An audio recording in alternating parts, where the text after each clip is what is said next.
Второй раз за 3 недели. Нефтеперерабатывающий завод в Славянске на Кубани приостановил работу после атаки украинских беспилотников в минувшую ночь, сообщил директор по комплексной безопасности группы компании «Славянск-Эко» Эдуард Трутнев. По его словам, на территории завода есть видимые разрушения, нанесен немалый ущерб. Трутнев добавил, что беспилотники были начинены поражающими элементами. Поразительным, как же так вышло? Ведь Минобороны РФ свято отчиталась. Уничтожили и перехватили все 57 беспилотников на территории Краснодарского края. Впрочем, то же самое они говорили и 27 апреля. То же самое тогда писал и Трутнев. Прекращал свою работу славянский НПЗ и 27 апреля, когда также был атакован дронами Службы безопасности Украины. Дроны СБУ свою работу знают, цель определяют беспрепятственно, бьют прицельно и наповал. Полыхала в ночь на 19 мая и Выборгская нефтебаза, что на Ленинградщине. А это уже поработало Главное управление разведки. Точно в цель, как любят сами россияне.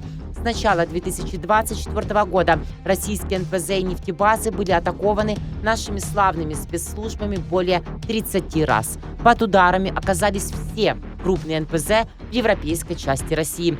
Всего, по подсчетам Bloomberg, удары украинских беспилотников вывели из строя 14% нефтеперерабатывающих мощностей России. Только в мае украинские беспилотники атаковали нефтебазу под Анапой, крупнейший НПЗ в Калужской области, первый завод. Салават нефтеоргсинтез в Башкирии, нефтебазу Калуга нефтепродукт, а также Волгоградский НПЗ и топливную базу в Ростовской области. Но у Путина от этого голова не болит. Во-первых, болеть там давно нечему, а во-вторых, и это немаловажно и интересно, Путину не докладывают о реальных разрушениях российских НПЗ. И это проблема для них. По информации телеграм-канала «Кремлевская табакерка», повреждены не менее 2 десятков заводов, некоторые сильно. По данным табакерки, это привело к падению переработки нефти примерно на 17%. Запрет экспорта бензина снимать не планируют, поскольку это может спровоцировать серьезную нехватку на внутреннем рынке, цены на котором, к слову, и так подскакивают, равно как и НПЗ взлетают в небо. Что важно, диктатор не имеет перед глазами полной картины происходящего. И это самая настоящая проблема, ведь это влияет на реальные доходы бюджета и на положение России как экспортера нефтепродуктов в мире.